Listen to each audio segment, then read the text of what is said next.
Wa qala Khalil Ar-Rasyidi wala yasulu lan ora hasil apa tafakkur mikir ila bimuda wa mati dzikri lisani kecuali krana nglanggengno kelawan nglanggengno ilinge lisan ma'huduril qalbi semertane tumekane ati. Dadi zikir iku ora kasil kecuali napa? Ya lisan ngomong ati hadir. Hatta tamakana singgo tumencep apa dzikru dzikir fi qalbi ing dalam atine wong. Wa husulu hadal qadri te hasil ikilah kadar mutawakkifun iku kandhek ala makrifati ngatasé makrifat ning Allah Subhanahu wa taala. Itmata lam ya'rif. Krana nalikane ora ngerti sapa wong bu ing Allah kaifa hale kaya apa ya tamakkanu dadi kuat apa dikruhu ilinge wong biqalbi ana ing atine wong walisane lan lisane wong. Wal ma'rifatu te ma'rifatu kama qala Ibrahim Ar-Ruqi kok dhewe Ibrahim Ar-Ruqi wa isbatul haqqi uta kang aran ma'rifat iku isbatul haqqi iku netepno Allah taala alama ing atase perkara wa kang uti Allah taala iku alaihi ing atase ma. Terus Allah menawi kharijan dat sing keluar angkuli mauhumin saking barang-barang sing disalah cipta. Jadi ini paling angel sing darani ma'rifatullah ya apa? Menetapkan Allah dengan sifat yang memang Allah bersifatan dengan sifat itu. Dan Allah kita keluarkan dari tuduhan-tuduhan atau wahem-wahem atau pikiran-pikiran salah yang dikembangkan oleh kelompok-kelompok yang salah. Mesti rungokno tenan ben dadi wali. Dadi wali apa dadi ulama? Dadi wali sing kau ulama, udah dadi wali sing jalur bahasa Indonesia, repot wali bahasa Indonesia. Ya mau, beberatus nus, amen ning gunung dihen. Kowe milih dadi gunung itu lho milih sing negara segoro. Gampang di cara populer rokan dadi wali. Kon kluyar-kluyur ning segoro apa ning gunung? Gampang di nek ning daerah kene gampang di. Gunung. Gak gampang di. Mau menyolongi pelem malah dadi wali. Malah menyolongi pelem malah wali kok nyolong pelem. Oh makome dhuwur kabeh milkun lillah. Iku gak makom dhuwur, makom sesat. Ya tawarai ma'rifatullah ngeten. Di Quran kan sering ada kata subhanahu wa ta'ala amma yaquluna uluwang kabira. Rungono tenan ya. Allah itu kan zat yang tidak tersentuh dan tidak terlihat. Ya setidaknya di dunia ini Allah kan zat yang tidak tersentuh, tidak terlihat. Resikonya adalah orang menerangkan Allah itu dengan khayalnya. Dengan apa? Sehingga Allah disifati macam-macam. Ada yang mengatakan Allah itu tiga, trinitas. Ada yang mengatakan Allah punya anak. Ada yang mengatakan Allah itu logos. Logos itu pemikiran. Sehingga Allah itu tidak zat. Berhubung Allah logos bersemayam ning Isa, ning Yesus. Makanya ada lahud, ada nasud, ada Kristen Trinitas, ada Kristen Wahdatil Wujud, macam-macam. Nah ulama itu disuruh menetapkan Allah sesuai sifat yang Allah di situ. Maksudnya sesuai sifat yang benar-benar sifatnya Allah Subhanahu wa Ta'ala. Dan itu tidak gampang.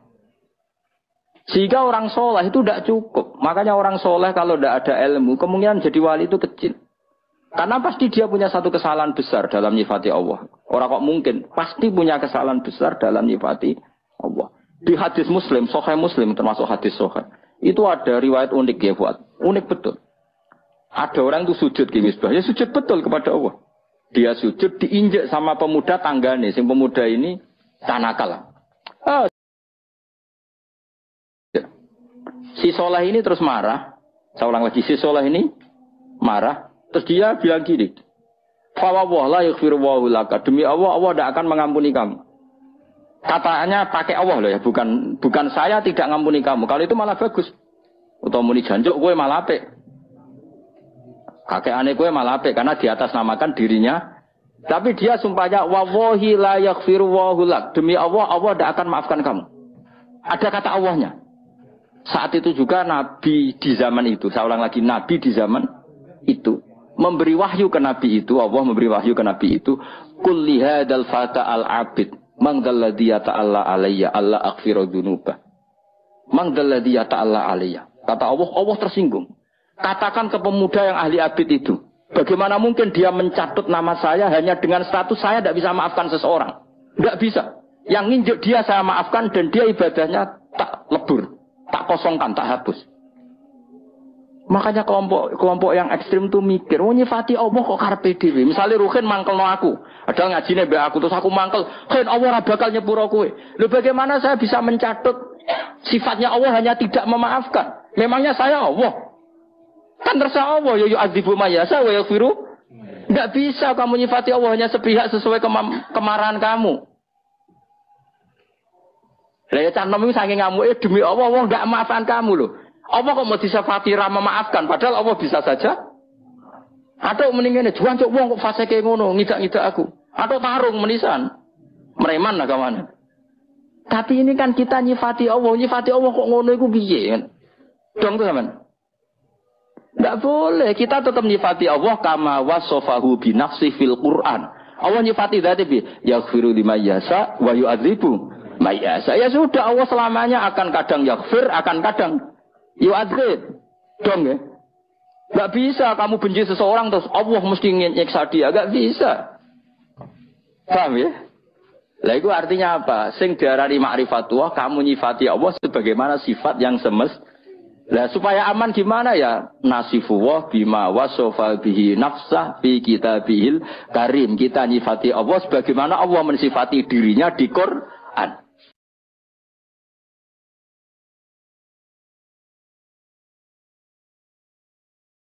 Nah, kalau tadi kan anak muda yang sujud tadi kan dia nyifati Allah dengan marahnya.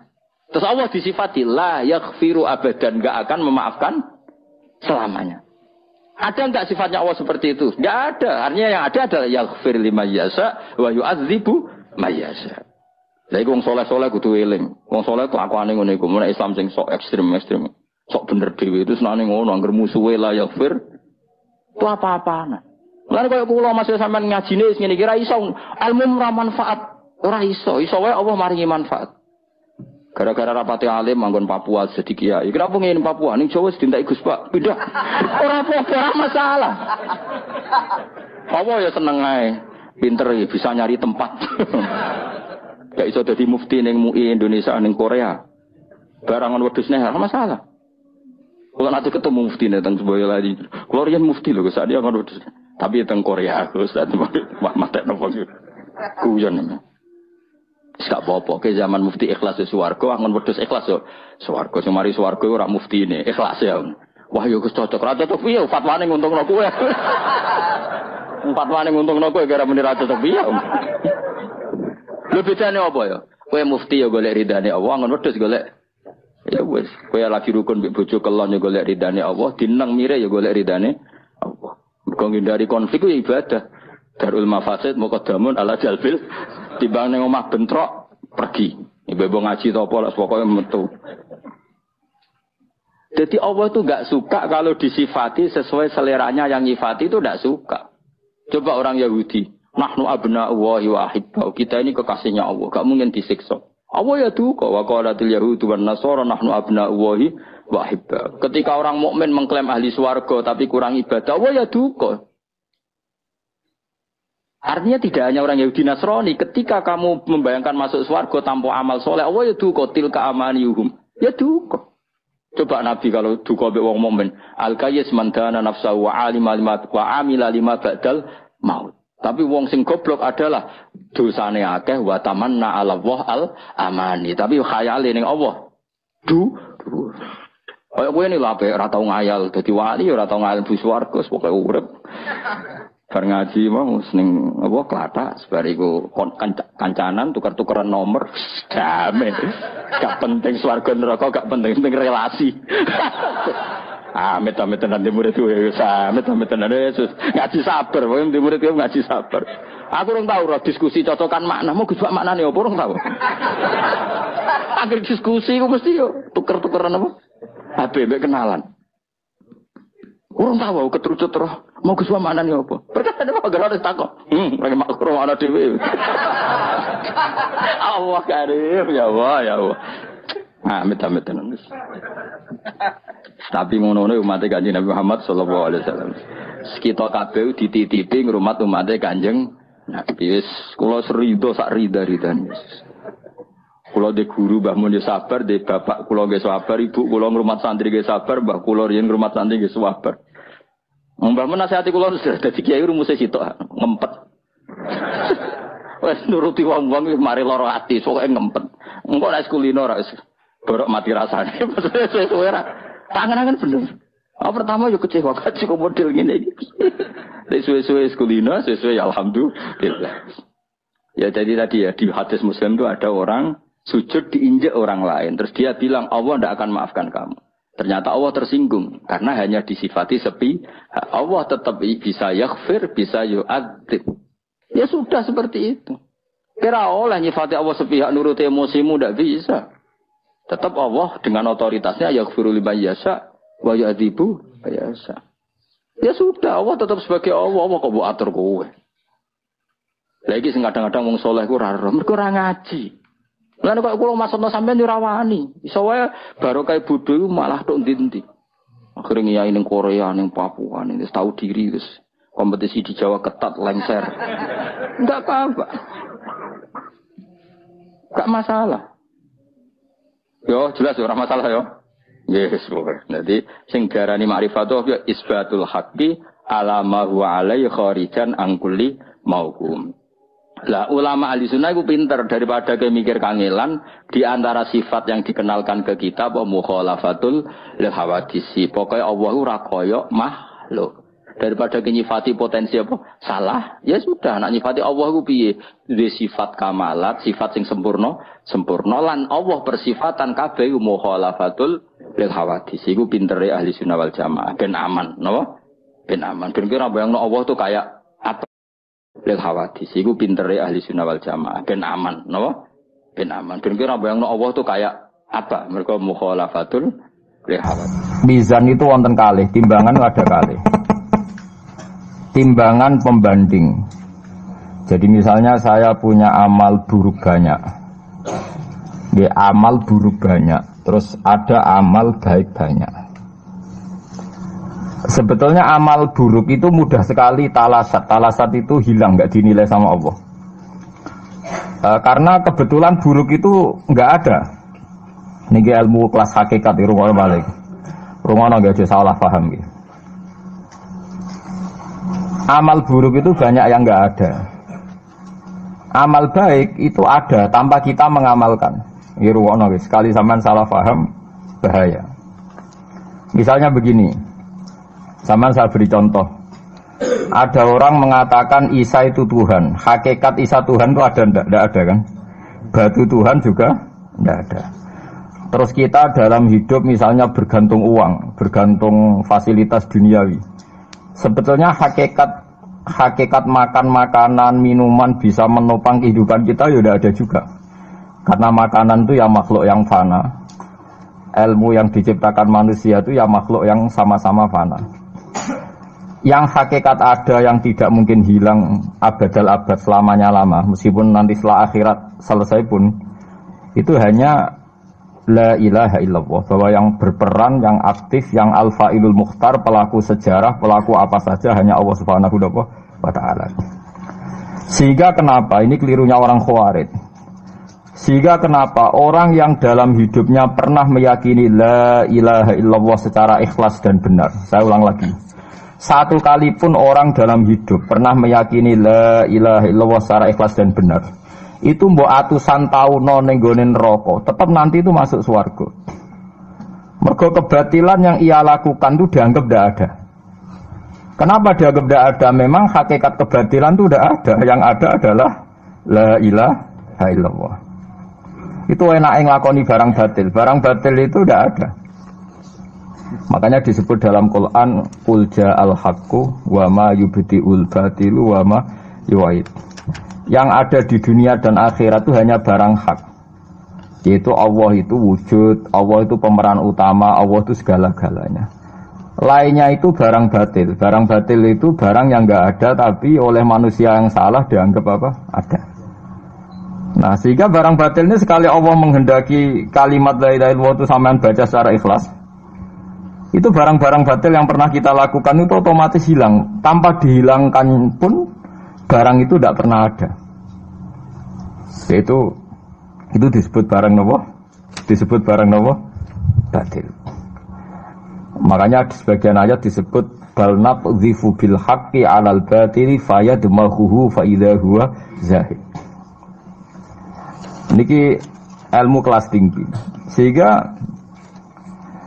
Sehingga kenapa orang-orang kafir yang menyembah batu, menyembah Isa nanti masuk neraka? Sebetulnya Allah itu memasukkan mereka ke neraka itu hanya karena Allah ingin bilang gini tok.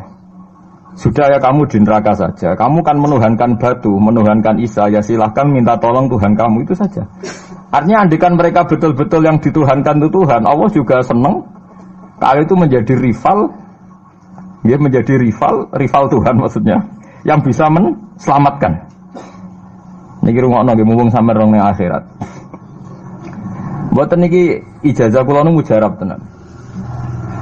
Kata Imam Ghazali kula nu jeling tenan. Kenapa Imam Ghazali disebut Hujatul Islam? Sama nak kepen syukur iku gampang. Duit ra duwe, utang wakeh, jatuh tempo, bojo wani, anak kecewa di bapak kowe, terus mentek ngamek kowe. Niku jari Imam Ghazali kena sekarang ana nikmat moro kuburan. Moro kuburan terus kamu berkeyakinan bahwa semua yang sudah mati itu sangat-sangat berkeinginan hidup meskipun hanya 1 jam. Wong sak donya mulai Nabi Adam nganti saiki kabeh berharap dihidupkan lagi meskipun 1 jam karena ingin membenahi kalimat tauhid la ilaha illallah. Lah kowe iku jek urip. Lah kowe iku jek urip. Berarti wong sak miliar-miliar sing wis mati iku iri mbek kowe, mergo kowe jek urip. Nah, berarti terus gue syukur ya Allah, apapun masalahnya di dunia saya ini hilang semua mergo kula ijek urip. Kula baleni malih. Dengan demikian kowe muni alhamdulillah aku fasih.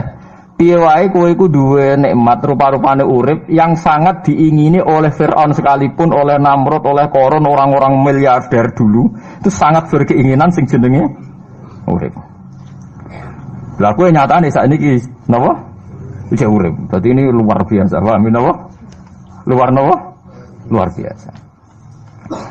Ini tak warai ilmu tauhid itu. Terus nanti setiap saya ngaji setelah selesai sampean baca dijiwai. Sebab itu ketika orang kafir dimasukkan neraka itu sebenarnya Allah itu hanya bilang gini, wakilat usyrakaakum fada'auhum falam yastajibu lahum wa ra'awul adab. Tidak apa-apa, kamu sekarang masuk neraka, kamu tidak menuhankan saya. Kamu minta tolong sama Tuhan kamu. Nah, ketika demikian kita pernah menuhankan yang paling ekstrim tentu menuhankan Yesus atau menuhankan batu, menuhankan dewa-dewi, atau mungkin Tuhan di bawah itu ya kita menuhankan uang, menuhankan sebab, menuhankan jabatan macam-macam sehingga mengalahkan Tuhan sejati Allah. Terus mereka minta Tuhan-Tuhan itu supaya menolong. Walhasil akhir cerita itu wadalla anhum ma kanu yaftarun wadalla ankum ma kuntum tasubun wadalla anhum ma kanu yaftarun. Itu di Quran diulang-ulang dengan beberapa redaksi. Akhirnya hilang apa yang kalian kira ada. Akhirnya hilang apa yang kira kalian ada. Ternyata nanti di akhirat tanpa makan, tanpa mikun orang hidup. Makanya itu hebatnya ulama, hebatnya ahli sunnah, hebatnya nabi. Nabi itu orang mukmin itu dilatih, kalau lesu ya makan, kalau ngantuk ya tidur.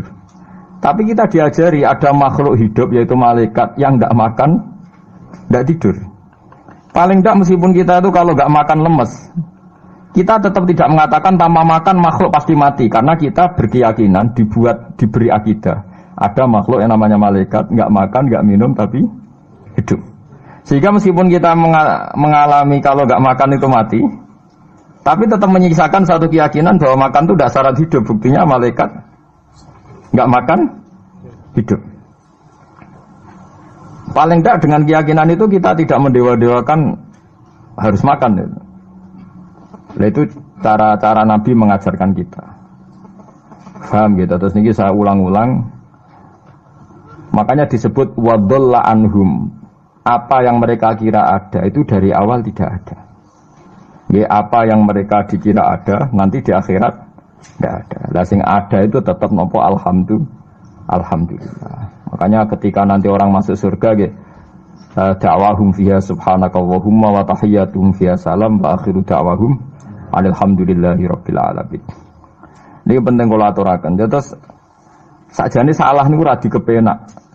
Itu sebabnya kenapa orang yang kafir mulai cilik sampai tua, ketika meh mati kok nglafadzna la ilaha illallah, satu kalimat ini akan menghapuskan kekafiran di masa lalu.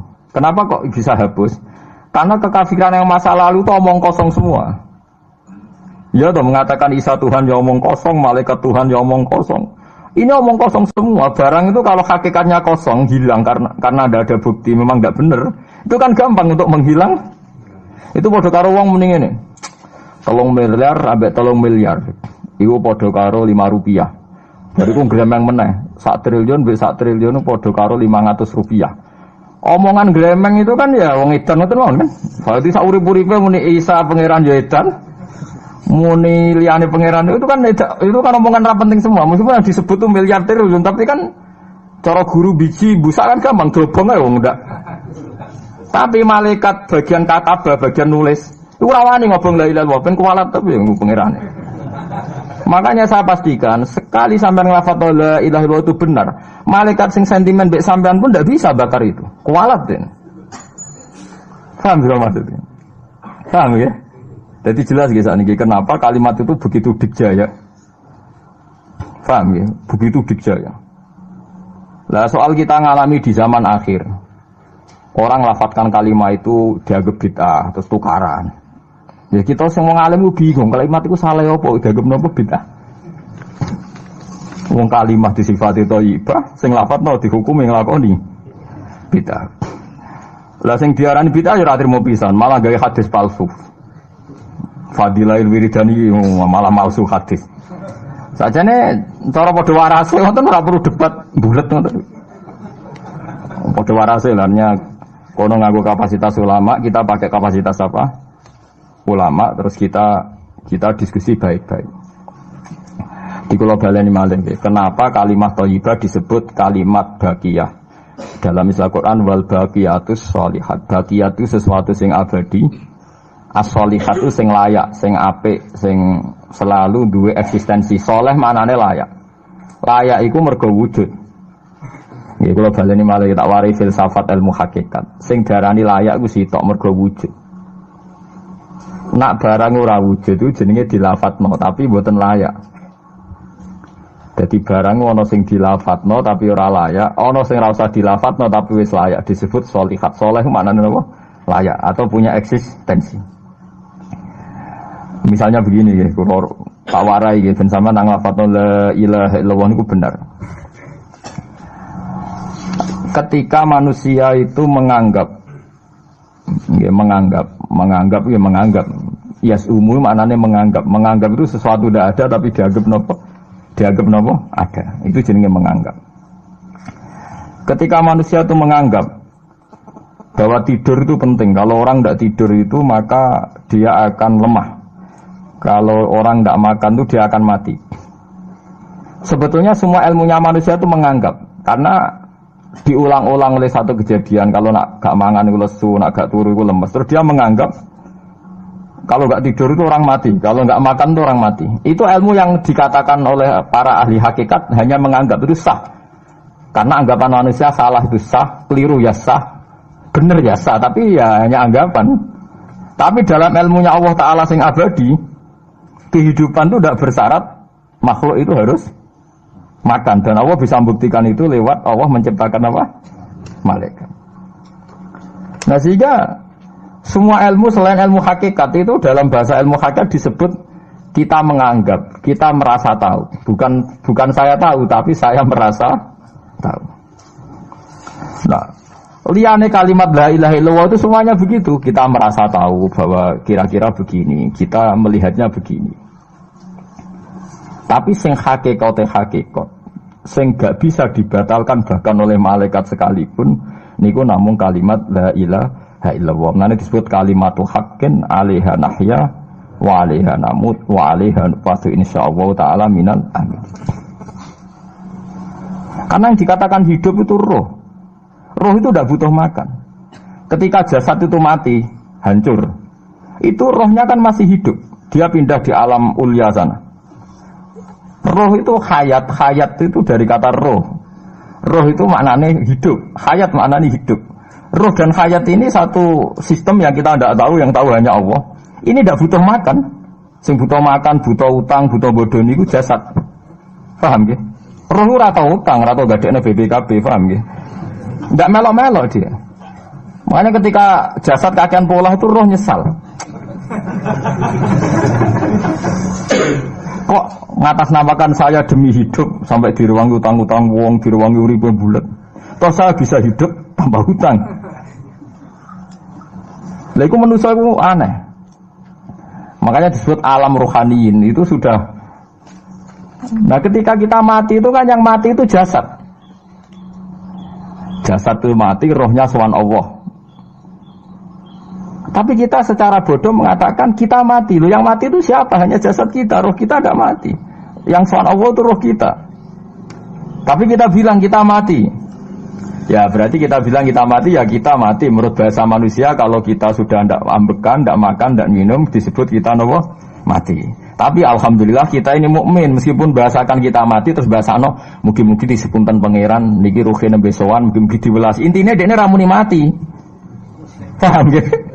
Makane malaikat ngurung anak pidatone kiai sing lepas jenazah yo bingung. Perkarane dilepas niki pun mati, mboten saged napa-napa, ra iso njuk sepuro jenengan, ra iso salat, monggo kita salat. Iki sedongakno sakniki ruhe sowan pangeran mugi-mugi selamat. Jare mati, jare sowan. Sowan kan artinya mlaku-mlaku sowan kan. Nah, tapi misalnya mbok bahasano nganggo ilmu sing ekstrim kados kula, nganggo ilmu kelas berat kan malah diguyungake. Bahwa jasad ini mati, ini tidak penting karena jasad rohnya masih hidup. Maka kita tidak perlu nyolati mayit karena tidak pernah ada mayit karena rohnya masih hidup. Wah, kan dianggap edan bareng kan. Makanya sebaiknya orang ilmu hakikat itu tidak perlu jadi kiai. Pokoknya kayak kula jadi ulama tapi rasa jadi napa? Ya, jadi kiai sampean ae sing ora paham detail-detailnya alam roh sampai alam napa? Alam napa? Jasad. Nah, itu keliru itu penting karena kalau tidak keliru itu tadi. Paham sih kalau maksudnya. Nah, itu disebut. Nah, kalau sama tanya, lalu roh itu gimana Gus? Ya nggak ada jawabannya. Wong Rasulullah saja yang orang paling pinter di dunia, orang paling tahu. Wa yasalunaka 'anir ruh, qulir ruhu min amri rabbi. Roh itu urusannya pangeran. Makanya kalau sekarang sampean pertanyaannya gini. Waktu gale guyonane Siti Jenar. Siti Jenar itu ya ono pinter, ya ngawur tapi ono pinter. Dene iku ora tau salat. Sing salat ruhe jare. Dadi ora tau sujud, sing sujud jare ruhe. Yen darane wali songo iki goblok. Wali songo iki gobloke ra karuan jare Siti Jenar. Wong kon salat, bathuke nganti ngecap jare Siti Jenar. Lah nek sing ngecap bathuke sampean fisik iku hancur, pas ketemu Allah seksine apa? Jare Siti Jenar ke jalan ketemu pintu. Kok jasad kita ini hancur. Misalnya kayak ngandalo bathuk ngecap, jasad ini kan hancur. Sing mbok sowan pangeran rohem. Roh iku wis kon sujud ae ora usah awam. Lan akhire nak wae salat terus meneng ae jare wis salat. Sing ada teng pintu-pintu ni. Nah sing mung syariat terangno ora iso. Rata-rata kiai syariat kan ra pinter hakikat.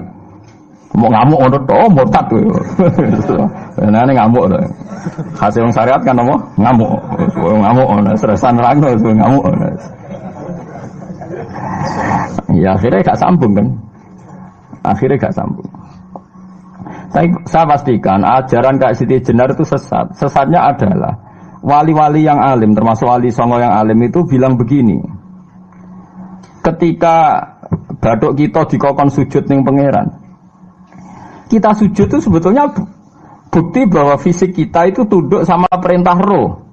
Karena roh kita sujud, roh ini menyuruh fisik kita juga ikut sujud. Jangan jadikan fisik ini rivalnya roh. Itu kita gobloknya Siti Jenar. Kalau roh kamu sujud, fisik kamu tidak sujud, namanya rivalitas. Berarti kowe di jisim, duwe wadak sing ra nurut roh. Berarti rivalitas. Lalu jasad kamu itu sing mimpin sapa kok gak nurut tuh. Lah ini mulane sing rada-rada Siti Jenar tobat mulai detik ini. Karena ya mboten tak jak mikir sama ya. Jadi ini permainan ilmu kelas tinggi, paham nggih? Kayaknya enggak tahu mikir toh. Lah diwarai kok ben kok alhamdulillah aku fase. Paham ya? Paham ya? Makanya andekan malaikat itu kok sujud ning Nabi Adam ketika Allah nyuruh, "Hei para malaikat, saya menciptakan manusia namanya Adam. Setelah jadi maka kamu sujudlah." Itu malaikat sujud. Sujudnya malaikat bukan karena nganggap Nabi Adam itu Tuhan atau makhluk yang istimewa, enggak. Karena perintah Allah disuruh sujud. Malaikat enggak perlu tanya maknanya sujud ke Adam itu apa, enggak perlu. Pokoknya karena Allah nyuruh ya sujud. Paham ya? Setan pakai rasional. Ngapain sujud Adam? Musuh bodoh-bodoh makhluk. Mulane ana aliran sing sesat malah darani malaikat sama iblis itu tauhidnya tinggi iblis. Karena malaikat diuji disuruh sujud sama Adam makhluk mau terjebak dia sama permainan Tuhan. Dari malaikat terjebak tes-tesane pangeran. Iblis luwih pinter perkara nek ra gelem sujud. Berarti dekne mau gelem sujudnya namun kalian Allah. Lha kok wong sesat kok. Wong kok nganggur nganti ngono maksudnya mikire kok ngono. Mulane sing do diutang dosa mluwi apik timbang sing dipikiran ngene iki, paham ya? Paham ya?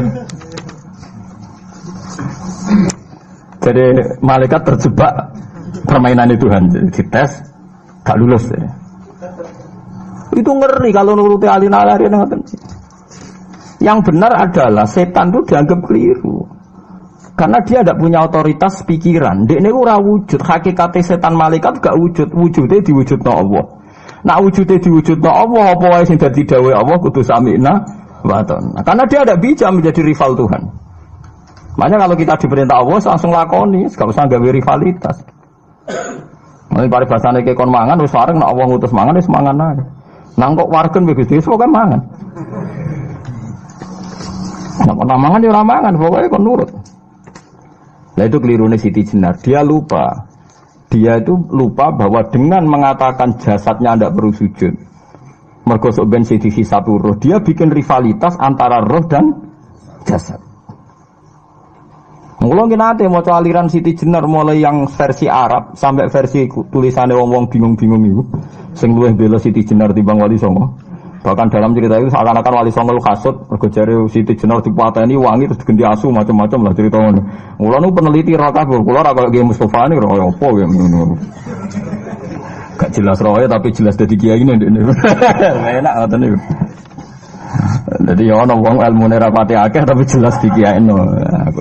Kula ilmune akeh ra pati dikiyaino. Jadi kekeliruan-kekeliruan ini mergo ngoten niku nggih memang ilmu hakikat itu jelimet. Tapi sampean harus saya latih. Kowe sampean ngaji ning kene ya suwi tuwa supaya kenal sithik-sithik. Lah nanti makanya nanti menghilangkan barang batil itu mudah sekali. Karena barang batil itu hakikatnya enggak ada. Mbok ana wong muni 1 miliar ditambah 1 triliun jumlah 5 rupiah, mbok sing disebut angka 1 miliar 1 triliun lafaz ini enggak ada. Lafaz ini enggak ada, fakta ini tidak ada. Makanya disebut di Quran iyaquluna illa kadzibah. Sebagian Quran istilah lebih ekstrim. Kaburos kalimatan takhruju min afwahihim. Kalimat itu menjadi besar karena ada yang melafatkan, tapi kalimat ini tidak pernah menunjuk hakikat. Lho nggih to, misale wong nyebut iki geni, wong iki HP kok darani geni, itu pernah ada kalimatnya tapi tidak ada faktanya. Ini batu disebut itu Tuhan. Yang benar itu batu, disebut Tuhan itu kan kalimat sing ada kalimatnya tapi tidak ada faktanya. Paham ya? Ini disebut kaburos kalimatan sing takhruju min afwahim. Terus iyaquluna illa kadzibah. Mereka hanya ngomong secara dusta. Sebetulnya kalau barang hakikat itu tidak usah diomongkan, itu tadi kalimatu haqqin 'alaiha nahya wa 'alaiha namut wa 'alaiha nufasu insyaallah taala minal amin. Tapi kalau kalimatul batil kalau nggak diomongkan nggak ada yang ngomong, karena harus diomongkan. Itu pun nggak menunjuk apa, nggak menunjuk apa hakikat. Lah semua manusia itu ngomongnya itu rodok-rodok ala zamihim sesuai klaimnya. Mulane omongane sampean bingung nama malaikat. Saya jamin, muga sampean kenal malaikat kados kula niku malaikat sambat tenan mbok omongane sampean. Kok ndak gimana coba? Kita bilang saya ini kaya, baru punya uang banyak kaya. Malaikat sing nyekseni kekayaane Allah janggal, kere kok muni sugih. Terus kowe muni saya ini orang kuat karena saya presiden Amerika, saya presiden Indonesia orang kuat. Kita pun sebagai kiai bilang Jokowi itu orang kuat, presiden itu orang kuat. Malaikat sing roh langit bumi, sing roh Allah, dijayane Allah, pemene malaikat Israel. Mangkel sak boleh ana bahasa kuat tuh. Ah semane. tak protes ber, kok iso muni kuat itu kuat apa nih? Jadi bahasa manusia itu membingungkan semua. Coba Anda jadi malaikat Israel, terus orang petita-petita muni kuat. Kuat temen di tak pites setiap saat itu. Jadi bahasa manusia itu membingungkan semua. Makanya malaikat itu kuat dan uang semua ngomong gak jelas. Nah, makanya mereka nggak dianggap temannya malaikat. Karena tidak wali, dia tidak tahu ilmunya malaikat. Lah wali itu tidak pernah terjebak omongan itu. Disebut ala inna auliya Allah la khaufun alaihim. Sampai disebut nanti di antara hasil wali itu kalau meninggal tatanazzalu alaihimul malaikatu alla takhafu wa la tahzanu wa absyiru bil jannati allati kuntum tu'ad. Terus malaikat-malaikat yang di langit semuanya bilang pada wali ini nahnu auliyaukum fil hayatid dunya wa fil akhirah. Saya ini mitra kamu, saya ini teman kamu baik zaman kamu di dunia maupun di akhirat. Karena bahasanya wali dengan bahasa malaikat itu sama. Tidak pernah merasa kuat, tidak pernah merasa hebat, karena malaikat itu tahu yang hebat itu Allah, tahu betul dia. Apalagi